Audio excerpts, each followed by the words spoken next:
Have you ever been with someone and all you can notice is their annoying habit? Like, why don't they ever put their dirty clothes in the hamper? Or is it really so much to ask that you send me a good morning text every day? These are simply a couple of the types of questions and experiences people talk to me about on a daily basis, which inspired me to talk about the 5 types of thoughts that can make or break your relationships. Welcome back to Savvy Psychologist. I'm your host, Dr. Monica Johnson. Every week on this show, I'll help you face life's challenges with evidence based approaches, a sympathetic ear, and zero judgment. Today, we're discussing the 5 relationship cognitions defined by Epstein and Bochum that influence how you experience your relationship. The first type of thought I'm going to mention is selective attention. Selective attention refers to the tendency to focus on specific aspects of a partner or relationship while ignoring others. So, for example, Jane notices every time her partner Tom leaves dirty dishes in the sink, but overlooks all the times he cleans the house or cooks dinner.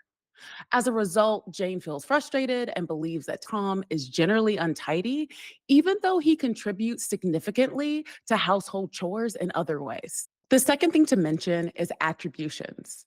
Attributions are the explanations that people create for their partner's behavior, which can be internal, so blaming the partner's personality, or external, blaming external circumstances.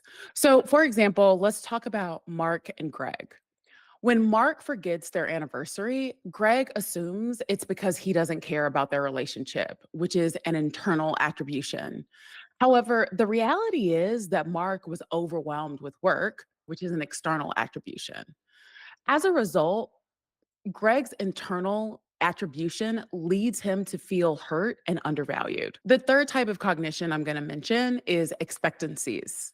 So, expectancies involve the beliefs or assumptions about how your partner will behave in the future. So, for example, let's use Emma and Alex. Emma expects her boyfriend Alex to always remember to call her before he goes to bed because that's what he did early in their relationship. When Alex occasionally forgets due to his busy work schedule, Emma becomes upset, believing that Alex's feelings for her might be changing. The fourth type of cognition is assumptions. So, assumptions are underlying beliefs about the nature of relationships and how they should work.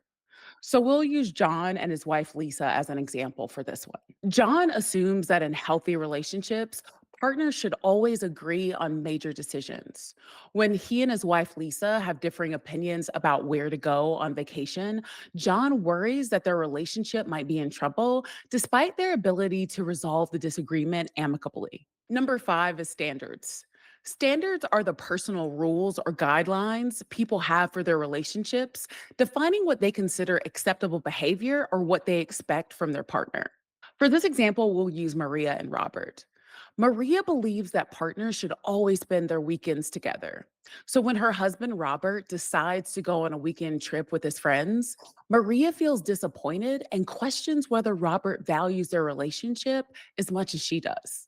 Each of these cognitions shapes how individuals perceive their relationship and their partner's behavior. Recognizing and addressing these cognitions can help improve relationship satisfaction by fostering more balanced and realistic perspectives. So, here are some psychological techniques that can be applied to address and modify the 5 relationship cognitions. The first technique I'm going to mention is cognitive restructuring. So, a description of this is when you can deliberately notice both positive and negative behaviors in your partner rather than focusing only on the negative. This technique involves consciously reframing how you perceive your partner's actions. So, here's an example using Jane and Tom. Jane can be guided to actively look for positive behaviors in Tom, like when he helps with household chores or shows affection, instead of only noticing when he leaves dishes in the sink. The next technique is positive tracking.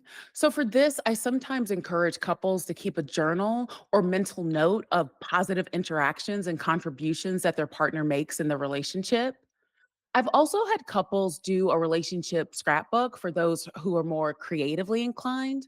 It allows you to track positive moments and to spend time ingraining these positive experiences into your mind. The third technique is attribution reframing.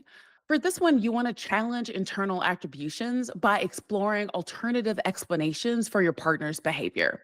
You may want to consider external factors rather than jumping to conclusions about your partner's character. For this example, we'll use Greg and Mark. So, Greg might learn to ask himself, could Mark have forgotten our anniversary because he was stressed or preoccupied with work, instead of assuming that he doesn't care about him? The next technique is setting realistic expectations. So, this involves recognizing and adjusting unrealistic expectations by comparing them to real world experiences. And when I say real world, I don't mean TikTok. Talk to people in your actual world.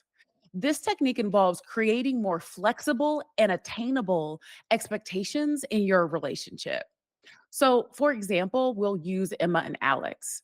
Emma might learn to adjust her expectation of Alex always calling her at night by recognizing that sometimes life gets in the way and that occasional lapses don't reflect a lack of affection. If you see yourself in any of these examples or recognize that these types of cognitions play a negative role in your life, try some of these techniques and speak with a therapist so that it doesn't get in the way of you getting and maintaining healthy relationships. Is there a relationship topic you'd like for me to address? Let me know. You can contact me via Instagram at kindmindpsych or via my email at psychologist@quickanddirtytips.com. The Savvy Psychologist is a quick and dirty tips podcast. It's audio engineered by Steve Rickyberg with script editing by Brandon Getchis. Our podcast and advertising operations specialist is Morgan Christensen. Our digital operations specialist is Holly Hutchings. And our marketing and publicity associate is Davina Tomlin. Follow Savvy Psychologist on Apple Podcasts, Spotify, or wherever you listen to podcasts. That's all for this episode of Savvy Psychologist. Thanks for listening, and I'll see you next week.